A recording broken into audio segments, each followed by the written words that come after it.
On this episode of Storytime, we once again join the writer in the location where he is most often found, the home office. I hate it when you just start narrating like that. You can't just do that. It's creepy. I have been told that my voice is soothing and relaxing. It probably is when people are expecting to hear it. That sounds like a personal problem. Great. Now I'm getting roasted by my own narrator.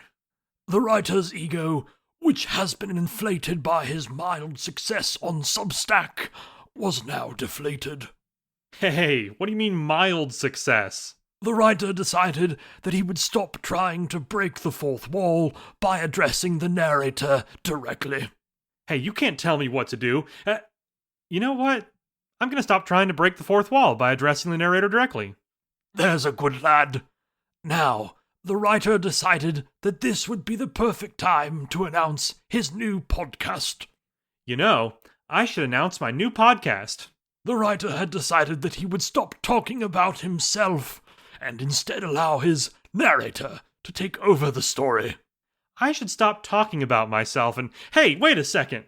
Cut it out with this Jedi mind trick crap. I'm the writer here. Yes, but I am the narrator. What I say becomes reality. Hey, I don't like where this is going. I better wrap up the intro before I lose control. Welcome, everyone, to the...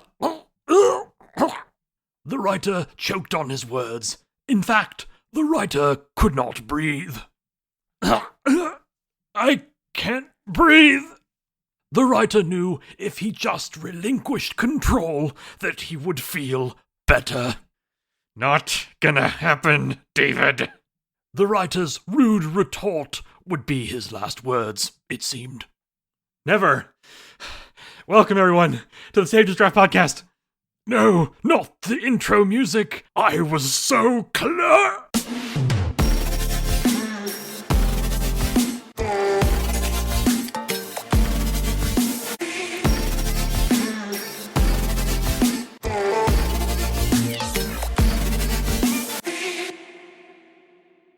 Welcome, everyone. Things got a little hairy in this week's intro, but rest assured, I am still in control of the podcast. And let that be a lesson to you all. Never give the narrator too much power, lest they turn on you and take over your story. I say that like it's happened before, but you never know. In any case, welcome to episode 17. In this episode, we'll be looking at our 5 weekly shoutouts before discussing my latest article on the art of storytelling. After that, I'll be sitting down with fellow horror author and musician L.G. Wells to talk about his journey through music and how it led him to pursue the craft of writing. It's a fantastic conversation that you won't want to miss. From there, we'll check in with Voidy before discussing next week on Substack. And speaking of what's happening on Substack, I launched my second ever month-long writing challenge this week. Many of you probably met me during Flash Fiction February, where I posted daily prompts and wrote flash fiction of my own. It was so much fun that I knew I wanted to do another challenge, but between life and the endless need to constantly one-up myself, it took until May for me to come up with something that I felt like was a worthy successor. So, as of yesterday, I launched the Madness and Mayhem Challenge. Every day this month, I'll be posting a new writing challenge activity for my subscribers here on Substack. The challenges will range from good old-fashioned prompts to writing exercises that force you to try something new or step outside your comfort zone, with plenty of other surprises mixed in as well. You can find each day's prompt in my subscriber chat, so if you're not already subscribed, that's the best way to get your daily dose of inspiration throughout the month of May. If you do participate, don't forget to tag me so I can check out some of your work. Alright, and with that out of the way, let's dive right into this week's shoutouts.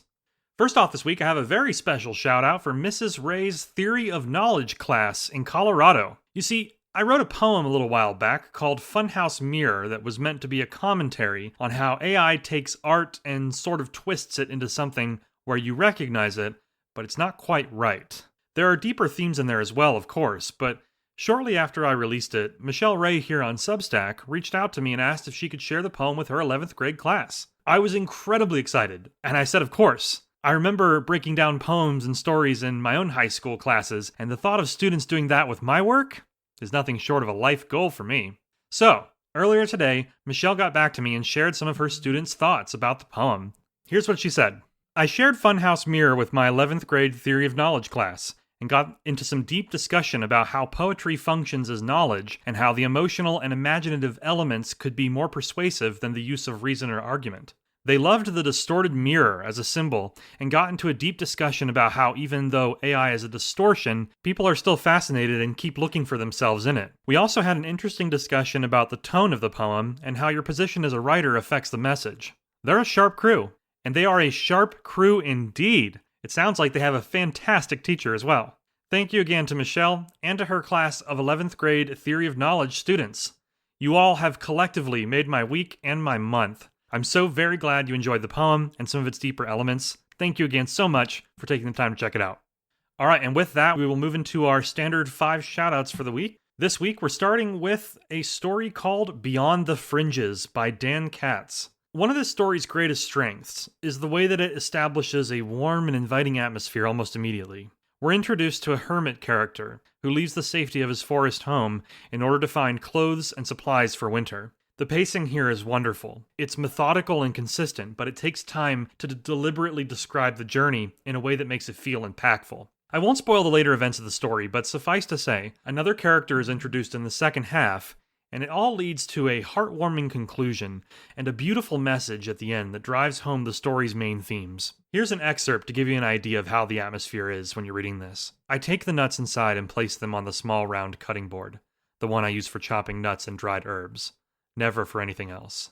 The oats have soaked up almost all of the water I added last night, so I add a little more from the kettle and set the dented pot over the fire. While I wait for the heat to do its job, I chop the nuts and get some dried berries from the glass jar in the nook by the door. As I eat my breakfast, I ponder the day to come. Those 2 paragraphs or so accomplish so much about the tone and atmosphere of the story. It really is a wonderful piece, so check the show notes for a link. Next up this week is Scorn by EMR. Now, the first thing I'll say here is that EMR is one of my favorite horror authors of all time, and it's actually been a little while since I read one of his stories, so I was excited to see this new piece show up during my random selection for this week's shoutouts. Scorn is a story about a man who decides to take matters into his own hands after he discovers his wife is cheating on him. We've heard this kind of story before, but trust me when I say you've never seen it done like this. The beginning of the story is structured into days of the week. Each paragraph takes us through 24 hours as the protagonist carefully and methodically prepares for his vengeance. When the night comes, the brutality is positively gruesome. I won't get into a ton of detail here for the sake of my non-horror listeners, but suffice to say, EMR does not hold back at all. Even the most seasoned horror readers may find themselves squirming at some of these lines. It all ends with a bone-chilling conclusion that perfectly captures the lack of remorse in the mind of the narrator. Here's an excerpt from before things get a little too gory for the podcast. Thursday morning, I went out to the mountains. Across a dried lake with white sand. Rocks coated the mountains like red pimples. The sky was cloudless. Bluer than in the Pacific. I went through a box of shells. I smelled gunpowder on my fingers on the way home. That excerpt shows off the unique structure in the first half of the story, while also highlighting EMR's knack for compelling imagery in every scene. If you've got the stomach for some gruesome horror, Scorn is one of the best stories you'll read this week. I guarantee it. Check the show notes for a link. Third this week is The Marked Ones by Mary Ellen Brady. Mary Ellen's writing always impresses me, but as a writer, I'm truly blown away by how she can switch genres like it's nothing. I've seen her write cozy stories full of magic and whimsy, I've seen her tell haunting tales of AI that effortlessly weave in complex themes of science fiction, and I've even seen her write chilling tales that send chills down your spine. The latest story falls into this category. It tells the tale of a logging town held hostage by the whims of the forest it takes from. The story describes tragic losses that come after people ignore the forest's warnings, and it ends with an absolute mic drop of a final line. Check out this excerpt so you can see what I mean. "It's watching us," Lisa Harper, the town's newest environmental scientist, told Wes as they stood at the edge of the dark heart. A week had passed since they stopped cutting. 2 more loggers died, their skin marbled blue. "This forest, it's not just old, it's something else." "Forests don't watch people," Wes said. His voice lacked conviction. I loved this small exchange. It's one of the many iconic scenes throughout the story. If you're looking for some atmospheric horror, give this one a shot. Link in the show notes. Fourth this week is a poem from Devo Carpenter that was submitted as a part of V Walker's National Poetry Month Challenge. In this piece, Devo talks about what poetry means to her, It's a wonderful work of art that oscillates between the things she wants and the phrase essentially forever. This back and forth creates a wonderful rhythm throughout the piece. Check out this excerpt so you can see what I mean. I want to taste tequila, tears, and walnut ice cream, essentially forever.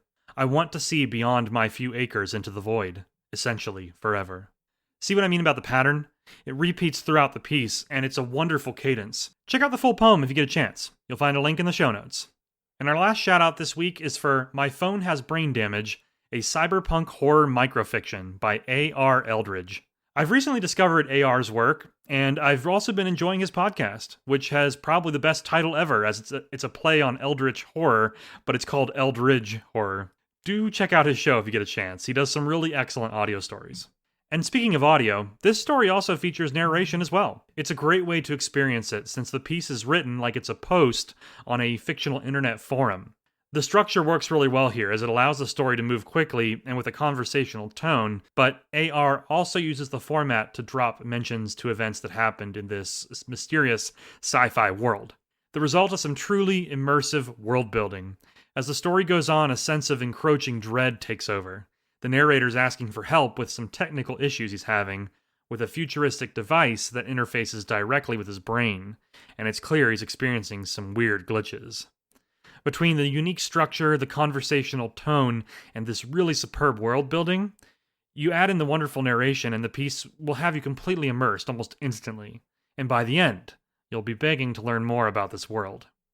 Here's an excerpt that I really enjoyed.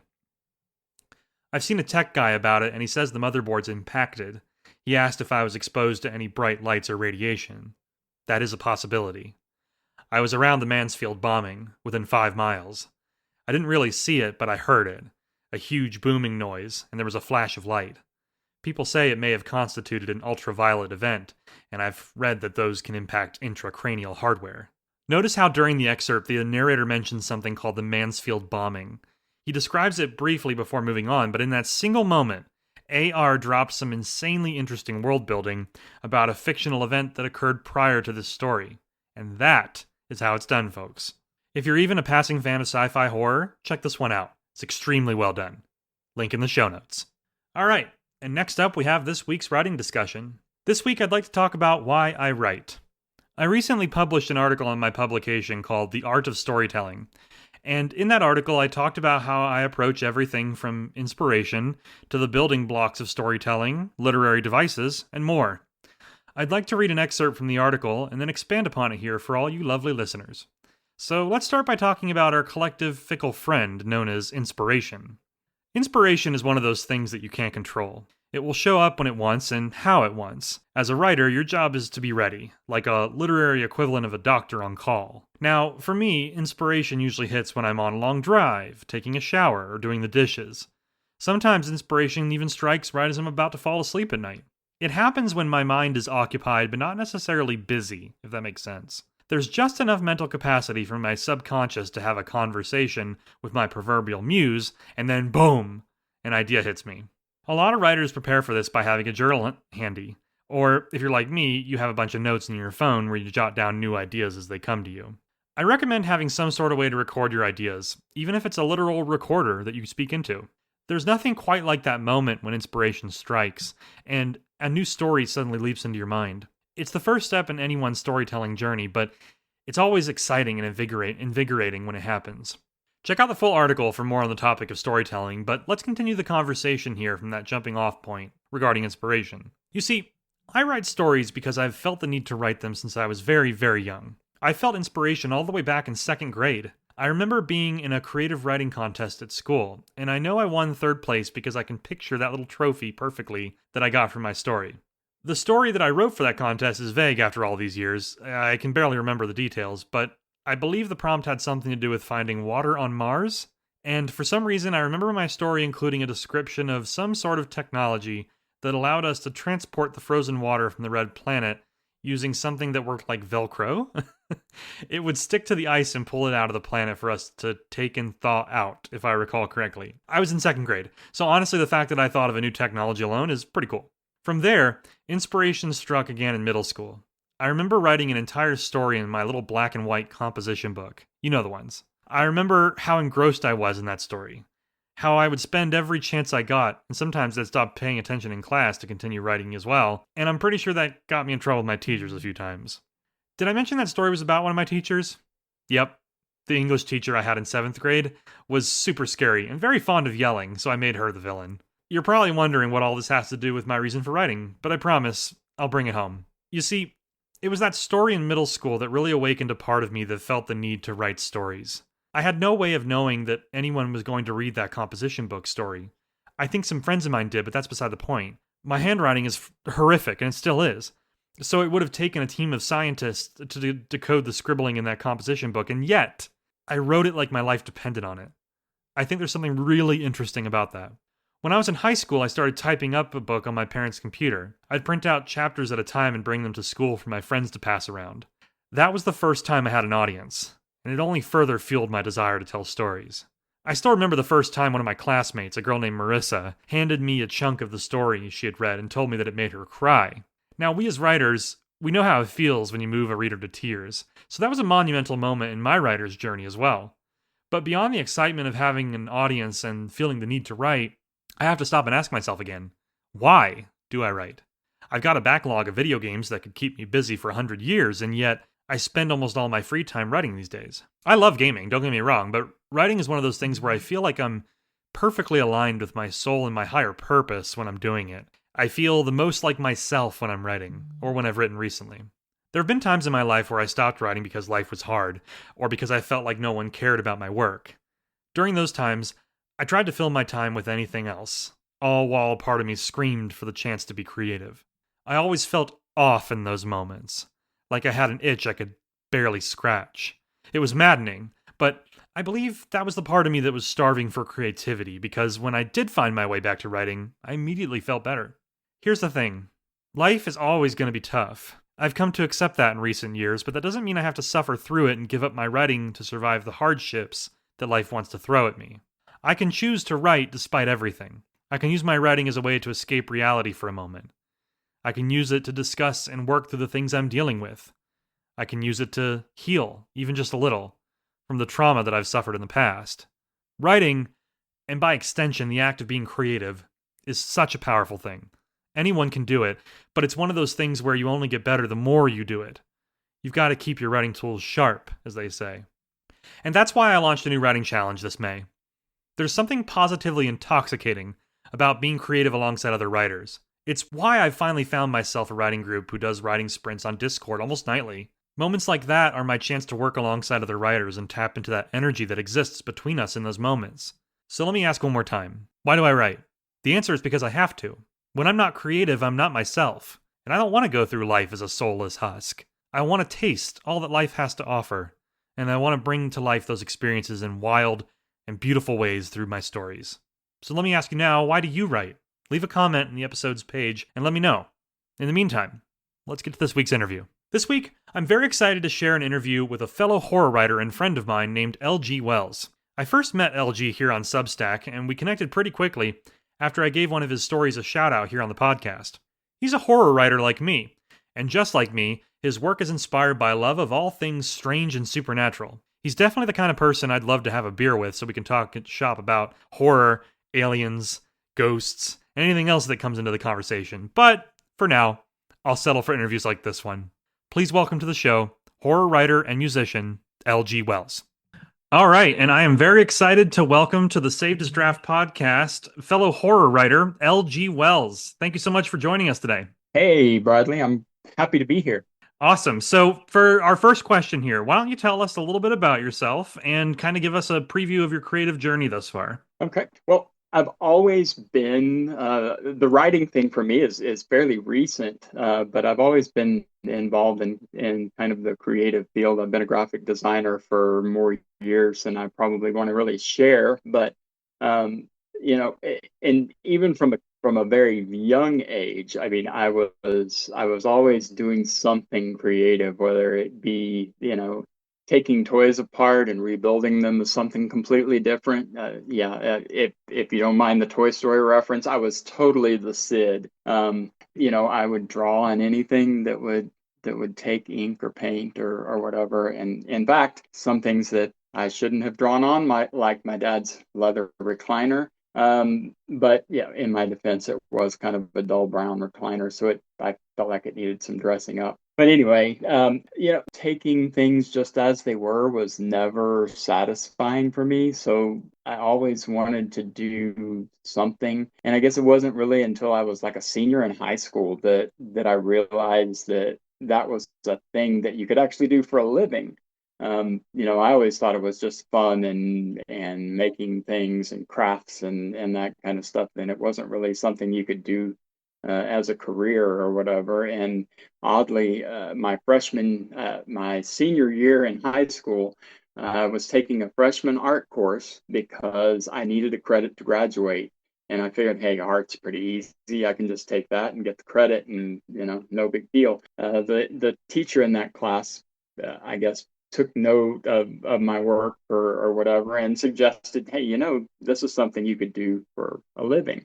So I went on from there. I went to art school and started the graphic design thing. And I've done that. I still do that. And that, as I've started kind of tapering off from the design stuff, I was kind of lacking in that creative release, I guess. So not doing that as much anymore.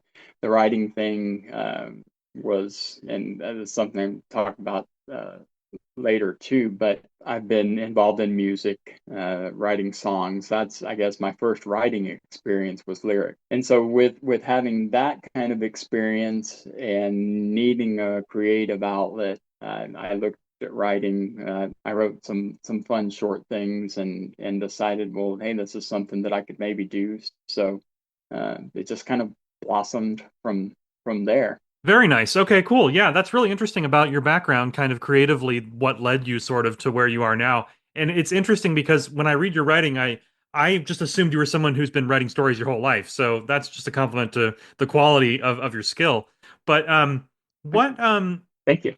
you're welcome. Was there any sort of kind of, singular sort of aha moment that you had where you were kind of like, no, I want to actually like write stories, or specifically, I know like I've read some of your stuff and it's usually more horror oriented, but I'd be curious to know like Right. what was kind of that turning point, if there was one, or was it more of a slow kind of realization? Well, I think, the art thing and the music thing, and making things of something else. I remember this goes back to kind of the music thing. I used to, and this is going to kind of be an aging myself thing again, but I remember I'd spend hours and hours laying on my living room floor listening to my parents' albums and eight tracks and that kind of stuff, Elvis, Sinatra, those guys. And not only was I inspired by that, I also used to rework the lyrics to some of their songs, add verses, that kind of stuff. And so then I guess, we talked about earlier, I kind of got into Kiss as I was kind of getting my own musical identity.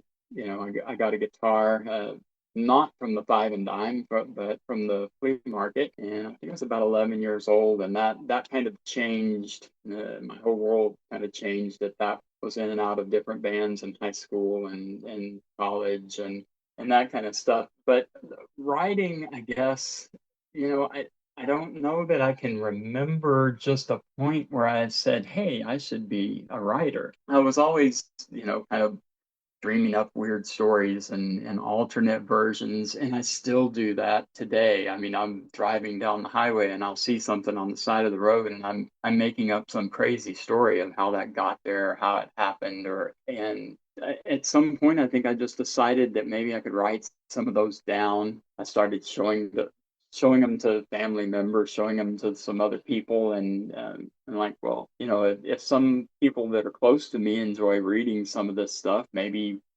other people would. So, like I say, I don't think there's like a defining light bulb kind of moment. I think it just kind of was an evolution, and I just kind of worked into it. A lot of my some of my lyrics that I wrote, especially in some of the later year bands that I was in, we're very kind of story oriented, not to say totally like a concept album kind of thing, but like that, some of the songs would kind of flow into one another and they'd all have a similar theme or meaning or whatever. So I guess the short form of lyrics was kind of building into a longer form in that kind of perspective, I guess. But yeah, not really a light bulb moment, just kind of a progression, I guess, natural or otherwise. But it wasn't something that I ever just sat down and thought, "Hey, I'm going to be a writer." That makes sense. That makes sense, especially coming from kind of your work in music and song lyrics, kind of transitioning into longer form sort of like stories and stuff like that. I can see how that would be a gradual sort of thing. So Yeah. that brings me to my next question then, and I'm curious about I'm asking this question from a writing perspective as well as a song lyric perspective, but how would you describe your kind of unique voice and style when it comes to, stories and music even? And are the two similar or are they kind of different depending on, which one you're working in? Yeah, I would say very subject matter maybe not similar, but style maybe kind of similar. I would probably describe my long form writing style as kind of chaotic with a bit of classic literature thrown in. I've always kind of not kind of I've always very much admired H.P. Lovecraft, Cormac McCarthy, Hemingway, Jack London, you know, that kind of classic literature, and I would so love to write that way. But I've always felt like that kind of refined literary language, voice, whatever, belonged to those guys, not really to me. That and this may be an incorrect way of thinking, but that my prose should more reflect the stage that I'm at in my writing career. And if I try to sound like Lovecraft or Hemingway or whatever, that's kind of a not rude, I guess is not the right word, but just I don't feel like here I go with other words that are probably not the correct word, but deserve that use of that kind of voice. But I definitely feel like I would like to write that way, and I try to kind of, I probably write in a voice that's probably not totally indicative of how I speak. But that probably, kind of depends on what the story is. Dialogue. A lot of my dialogue is probably very much like I would speak, especially some of my more hick-ish characters. Um, basically I kind of try to stay within a bounds of something that reflect me and how I feel like I would speak, could speak, and not so much of how I dream of myself speaking if I were, a classic author like a Lovecraft or a Hemingway or.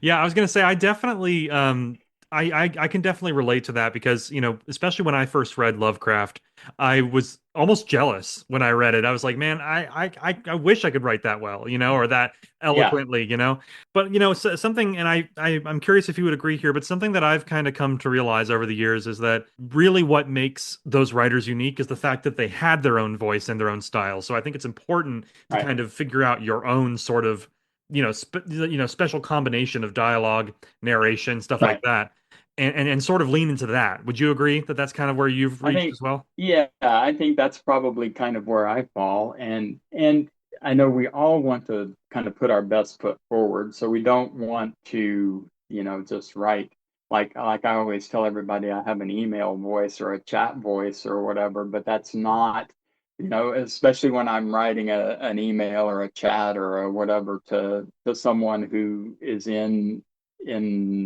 the writing genre or writing area or whatever. I always feel like I have to add a disclaimer. This is my email doesn't is not indicative of how I write. So this is just my casual voice. This is my hanging out voice or whatever, and not the voice I think about when I write. But and I'm not trying to say that I think really hard about changing the way I say things, but sometimes I feel like you know, writing Jim rode his bike to the grocery store could, is probably not the way you would expect to read it in a novel. You might expect a little more, dare I say, flowery, but a little more literary kind of voice, and not so much just, hey, this is what happened or whatever. But and there's a place for that too. So I guess what I'm saying is think I think in one mode, and I try to write down in another mode. So and That just kind of combine the two. Right, right. No, that makes sense. Yeah, definitely. Yeah, especially, as someone who also kind of, I have a professional writing job, like my day job, and then I've Right. got the creative side. It is very much two different voices. Yeah, absolutely. So, a lot of work that I've read from you has been, I would say, horror. I know back when I did the Devine kind of fantasy challenge, you had, if I recall correctly, you had done a piece back then that was like a fantasy horror, but Right. what's your preferred genre? Like, what's your primary genre that you prefer to read and write? And are there any others that you've considered potentially dabbling in as far as your writing goes? Well, I'm, as you may know, well, you don't know my whole lifetime, but recently I am pretty much horror, paranormal, 24/7, 365. I kind of my office is decorated that way. My vehicle kind of is decorated that way. So I've always been all in on horror, paranormal, all the things that go bump in the night. I've been fascinated with the unexplained. I've to a little bit of a cheesy TV mantra, the I want to believe from the X-Files is kind of, if I had to pick a mantra, that would probably be mine, whether it be ghosts or cryptids or visitors from other planets or whatever. There's a part of me that really hopes that all those things exist. And I guess writing is kind of my way of exploring those possibilities and making them real, at least in my stories on the page. And so that's a way that I guess I can make those stories that I want to be real. I can make them real and share those with other people, and hopefully they feel kind of the same thing. And as far as the other, you were mentioning the dark fantasy, and that was something that was those two stories. The story that I wrote, both of those were in response to prompts that you offered, and both of those were kind of my first delving a deep dive into the fantasy period. I mean, I've been a kind of a outside fan of some of the fantasy genre, but not really ever really dove that deep into it. And writing the first story and then writing the prequel that I wrote as the second story, made me really have a hankering to dive into the fantasy thing, and I saw at that point kind of what is so appealing about that. It's the worlds are so wide open. You make the rules. I mean, with horror and paranormal, I mean, you can kind of twist the rules and you can make things up, and things don't have to be exactly the way they are in our everyday world. But with fantasy, you can change the color of the sky.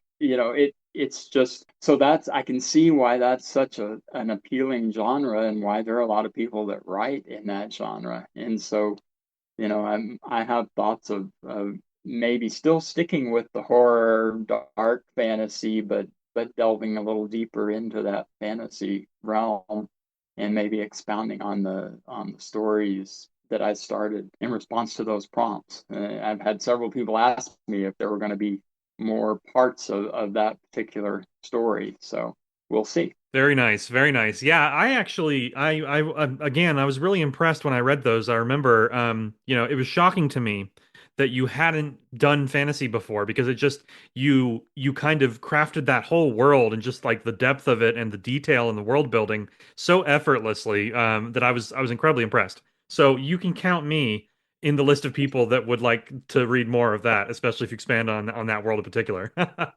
Awesome, awesome. Well, yeah, Um, and I think that that comes from, like I said, when I started writing that, I was like, oh my, this is kind of life changing. I mean, this you can do whatever you want. I mean, mhm. if things are not, trees glow and the sky is green, and the things that are solid on our everyday planet Earth are liquid on, there's just there's no rules. And that, I guess that comes from my lifetime of always wanting to be kind of the rebel, and doing things different. So Mhm. that really appealed to me, that aspect of that style of writing. No, that makes a lot of sense, and I'm really glad that the prompts were, back then were able to kind of give you that opportunity to try out the fantasy genre because I do think it Yeah. was a resounding success. Thinking back to, when you first kind of started wanting to write stories, I'm curious because some writers remember and some don't, but do you remember the first kind of story idea that you initially had, where you had the idea, you sat down and you wrote a whole story from beginning to end? Do you recall that at all?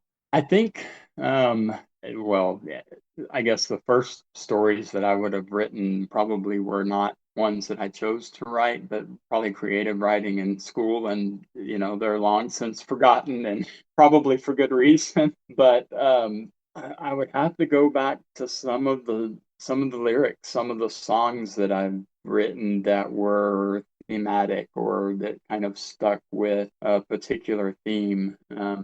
I have a very, very distant Native American heritage. And so in one of the bands that I was in, we did an EP of like 5 songs that were all Native American themes. There was one called Will and Spirit that was, again, it was kind of based on that desire to honor that Native American heritage. And it was a story kind of about the earth, in this particular case, a canyon, and how this canyon was actually alive and it had a soul. And it was willing to share its wisdom with people that would listen. And that was always there for people to take, but you had to be willing to listen. And so this inanimate object that most people would look at as a hunk of rock actually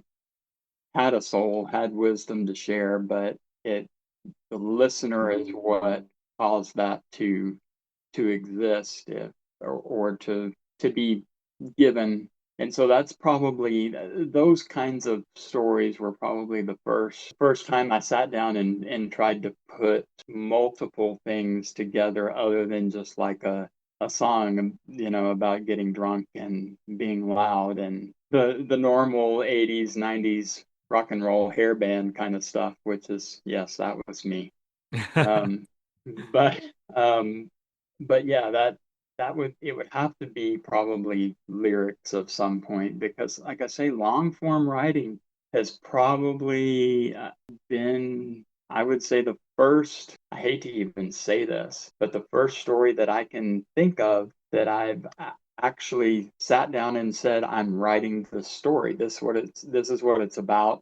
It's going to be a novel, and that was the trailer. And so, you know, that's how new this is, I guess, for me. Is, this debut novel that's my work in progress, is actually the first thing that I actually told myself I was going to sit down and write this story. Absolutely, absolutely. I Yeah. and I do want to talk to you about the trailer here soon, but before we get to that, I have a question that I'm asking everybody on the show, and I would like to Okay. know your answer for it. What initially brought you to Substack? Because if I'm not mistaken, you and I did meet initially through Substack. Yes. Yes. It's kind of a long story, but I can probably paraphrase it into a fairly short form. There's a British author. Her name is Beth Kimpton. She has several podcasts and several books. She does nonfiction, kind of self-help, that kind of stuff. And she also has a Christmas related podcast called Calm Christmas. You might think this is weird, But me, Mr. Horror, Paranormal 24/7, 365 is also a very big fan of Christmas. So I was searching for a new Christmas podcast to listen to, and I found this one, and it was actually pretty cool. It kind of dealt with, kind of calmness during Christmas and not the rat race and the craziness and all that. So it was kind of refreshing to listen to. Through that, I found out that she had some writing related podcasts. She has a podcast called The Fearless Writer, and it's writing related. And she's a really big advocate of Substack. And so I started hearing Substack. So I'm like, okay, well, I got to check this out and see what it is. Started an account and started poking around and had no clue what I was supposed to be doing. It just so happens that like 2 weeks after started my account, Beth offered a free course about how to get started on Substack. So, the timing was kind of even more than perfect. I mean, the timing was almost immaculate. I came right as I was needing to learn what was going on. So that's kind of what drew me to Substack, and then I started finding you guys and kind of trying to carve out a little group of non uh, of fiction amongst the nonfiction writers that seem to be kind of prolific on Substack. But I think us fiction guys are growing a little bit, so we're picking up some steam. But that's kind of how I got into Substack, and then it just kind of rolled from there. I think everything the Substack journey has been kind of like my writing journey. It's just been kind of something that each day is something different, and I'm just kind of going with whatever I'm offered and going with the flow, coin another phrase. But that's pretty much it. I don't really have plan, and that'll go kind of along with our writing style that we've discussed before. I'm definitely a pantser in many ways. Mhm. So, with Substack was kind of the same. Yeah, absolutely. That's actually really fascinating. Yeah, it's interesting to see how everybody kind of found their way here. But obviously it was definitely the right call because I have seen a lot of people flocking to your work and just I myself have enjoyed it immensely. So yeah, I think taking it one Thank day you. at a time is absolutely a fair strategy. And yeah, Yeah. as a pantser myself, historically, I've been a little bit more of a plotter lately, but as a pantser at heart, I've always Right. advocated for just kind of going with the flow. So let's shift focus over to your book that you're working on, the trailer. Maybe All let's go right. ahead and start with because obviously you told me about it, but for the sake of the Right. listeners, what's the high level sort of pitch for your book that you're working on here? Well, it's so basically a cargo trailer arrives at a fictitious company called ShopSpear, which is very much like another online retailer that we will all have heard of. Um, but that it arrives at the sortation center, um, and when they go to open it to unload it, very traumatized young lady runs out of the trailer. She's bloody. She's not speaking. She's, just like totally just out of it. And so, they obviously call the police. The police arrive and they start looking through the trailer. Well, they find a corpse in the trailer that is very badly taken apart. So I guess basically from there, what we get into is kind of the investigation. So the book starts off with that scene. I mean, we find out the end right at the beginning, and then we go back. We start the investigation then, but then through a narrative rewind, we go back and find out how this young woman and this young man ended up being in this trailer, kind of what their backgrounds were, what ended up, and to not to give any spoilers, we kind of find out that there may be a supernatural aspect. We've got a detective that's kind of a hardened skeptic, and the FBI is called in, because there's not, since this trailer came across the country, it's considered an interstate crime. So it's not the trailer ends up in Florida, but since they don't know where any of this happened, because it could have happened when it was traveling across the country, the FBI is called in, because then it's not a state investigation. So the FBI has jurisdiction. The FBI agent that gets called in is a very Fox Mulder kind of wants to believe, very much like myself, I guess. I can see a lot of myself in this character. So a lot of the investigation then is the two of them kind of butting heads about, there's how else can you explain that this happened? It's got to be something paranormal. This kind of thing just doesn't happen in the natural world. And well, yeah, there's got to be a natural explanation. That's kind of the way. And then we end up finding out what the outcome is. And my first thought when I started writing this is that maybe I would work these two characters into a series. That's still kind of the plan. We'll see how this one goes, and we'll see kind of as I've been writing and adding some characters, I've kind of found that, well, maybe my antagonist that's going to come in at some point, maybe this could be a recurring character. Maybe this could be my series and not as much the investigators. So we'll see. There's lots of ways it could go, but that's pretty much the gist of the story. I can go into maybe a little more later about how it came to being. But Yeah, that was actually going to be my next question. In fact, I was going to ask what initially inspired the idea for the book here, because it is pretty unique. I can't really think of anything else quite like it, but I see elements in it of things that I personally really enjoyed. Like as someone who grew up, my dad and I used to watch the X-Files together, for example.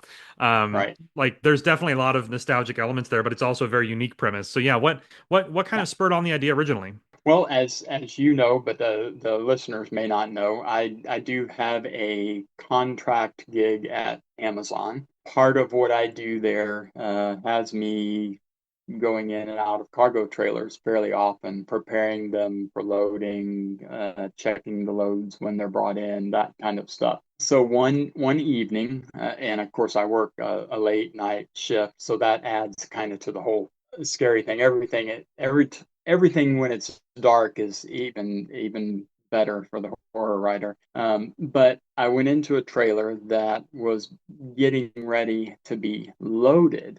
It was actually empty, and I noticed that there were what looked like I would probably say, if I had to guess, it was probably a couple 5-gallon buckets of red paint that had come open at some point in the back of that trailer, and while it was driving, probably bounced around in the back of the trailer some, and there was red paint, of course, long since dried, but it was all over the inside of that trailer. So at that point, it wasn't even the horror writer in me, because I had not decided that I was a writer at that point.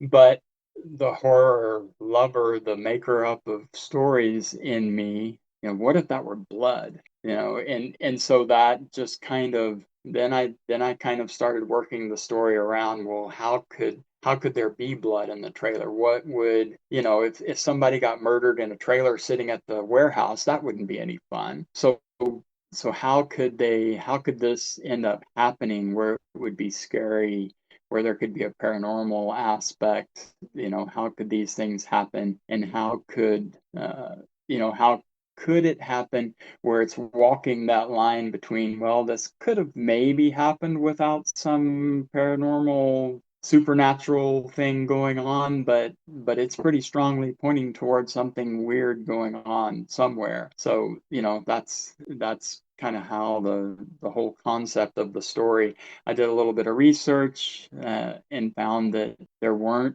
really any stories that were based on this kind of subject matter. And I realized, my gosh, if nothing else, there are hundreds of thousands of people that work in these kind of places, feel kind of connected to a story like that. Not that not that they'd want to be the victim or whatever, but they could feel the environment. They would know the smell of the wet cardboard, the way it sounds inside the trailer, and that kind of stuff. So people could kind of relate to that. And there wasn't really anything out there that I could find that was anything similar. So I was like, well, if I'm going to do this thing, I'm going to do it. So That's really cool. I love when stories are inspired by kind of, just either, kind of standard, daily sort of events or, just like kind of like certain moments that sort of just spark that inspiration. So that's really right. cool how it ties back into kind of your job there and how your writer brain sort of kicked in when you saw something that anybody else would just think of as, like you said, like paint or something. But your brain, of course, Yeah. went to the horror element, which I love. Yeah, no, and I completely agree as well that there's an audience for this, especially people that work in the industry and stuff like that, because everybody loves to kind of see themselves in stories, and so as you said, there's not Yeah. really a lot like this out there. So, um, of course, my next question. This is actually my last question here for us, but my next question, of course, is going to be how far along is the project, and do you have any inclination of when it may be released? Well, thanks to a certain writing marathon that I was part of last month, I am what I consider about halfway, a little over halfway through the story. My original plan was to have that maybe ready to be released at the end of last year. That didn't go as planned. I took kind of a little hiatus, and Substack is kind of what got me inspired to pick this back up again. So I would really like to have it ready to release. I mean, in a perfect world, I would love to release it this October. October just has kind of that kind of ring. The story takes place in October. So releasing in October would be kind of fun. October is spooky month, and so there's lots of that kind of stuff going on. People are thinking about that kind of thing. So I'd really like to release it this October if I could possibly manage to finish it and get it ready to go. Again, this harkens back to the Pantser thing.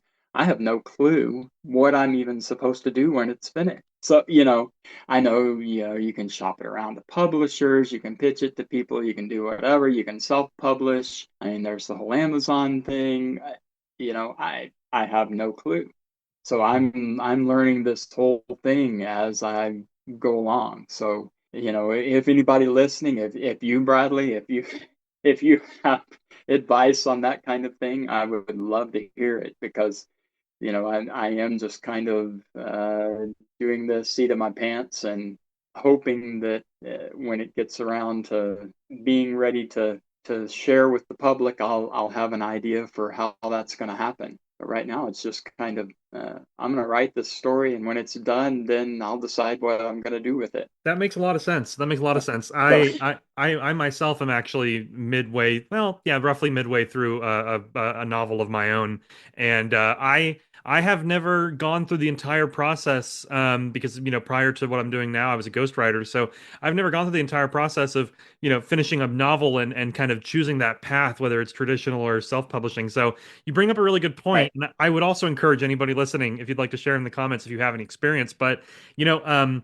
That's a really good point, and I think certainly for my benefit as well as yourself and anybody else who's on the path to publishing, that's definitely something that I think will show up at some point. I'll have to find an expert to talk to about it since I haven't done it myself, but Sure.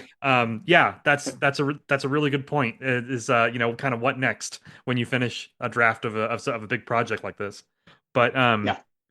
one thing I will say is that when it is ready and whatever form it takes, I will be first in line to buy a copy because I love the concept. I love the whole vibe of the book, and I love your writing in particular. So you can count me in as a Awesome. customer for sure. Awesome. Very good. Well, I'll have to make sure you get an autographed copy because, with it being written in, that'll probably decrease the value, but, I would love an autographed copy. I would add that to my personal collection in a heartbeat. Um, awesome.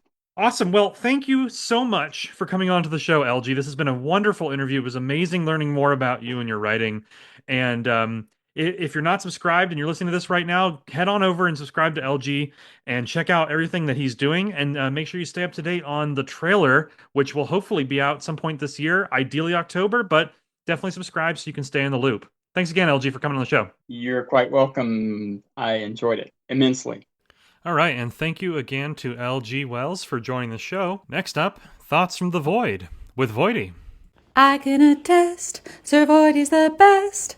He wouldn't dare play it close to the vest. He's here to share, from here into there, the writers and words of which he does care. Hey, Voidy. What's the matter? You look tired. Did you stay up all night reading my cuttlefish romance? You got me. You haven't read it, have you? I started it. What's the main character's name? Voidy? That was a lucky guess. You named your character after yourself? You always tell me to insert myself into my stories. Yeah, but not literally. I'm just manifesting what I want. You want romance? Yeah. Do you have any idea how lonely it is being a void manifesting in the physical form of a cuttlefish? Oh, I guess I never thought of it that way. Yeah, I guess you didn't. Hey, listen, I'll check out the book, okay? Maybe next week you can share with everyone what it's about. Really? You think? Yeah, I'm sure they'd love to hear about it. Okay, I'll prepare a 45-minute presentation with a slide deck. Maybe we just start with a quick 1-minute pitch. Sure, that works too. Okay, I'll see you then. Okay, I'm gonna get to work. Oh, I really hope I live to regret this. Alright, and now for a look at what's happening next week on Substack. The main focus is going to be more of our daily prompts as part of the Madness and Mayhem Challenge. As I mentioned, this challenge has something different every day to keep you on your toes, and I'm posting new stuff every single day. I myself am running one day behind since I'm juggling other projects, like this podcast, but I'll be posting something for every day of the challenge as well. Don't feel like you have to participate every day or that you need to post your piece the day the prompt goes out either. If something speaks to you, write and publish it on your own timeline and just tag me when it's live. Doesn't matter if it's for an earlier day in the challenge, I'll still read it and restack it. I've seen a ton of people posting stuff in just the first 2 days of the challenge, so I'd say it's going really well so far, and thank you to everyone who's participating. Outside of that, I'm going to try to wrap up my horror series, Echoes from the Abyss. This series, as many of you know, is based on an unfinished horror story of mine from years ago. I polished up what I had, and instead of trying to figure out how to finish it myself, I decided to let the community vote on it. That means that every chapter has a poll at the end where you can vote on where the story will go next. Chapter 3 is going to go live this weekend, so keep an eye out, and be sure to catch up so you can vote on where Chapter 4 will take our protagonist. The series will most likely end with Chapter 5, so there's still time to get a few votes in if you're curious. Last but not least, I'd like to continue the Devine Preludes in the coming weeks. I want to possibly launch the Order of the Pawn series in late June or early July, so we gotta get acquainted with the other members of the Order. There are 2 Devine Preludes so far that you can check out. You'll find them in my Tales from Devine section in my content directory. The last 2 stories in that list are the first 2 preludes leading up to the series. Alright everybody, as always, thank you for listening, and if you can believe it, the Saved as Draft podcast just passed 6,000 downloads across the entire series. I never, in my life, dreamed that a podcast of mine would hit these kind of numbers, but I am so grateful that you all love listening to me ramble. I hope you all have a wonderful and productive week of writing, and this is Bradley Ramsey, signing off.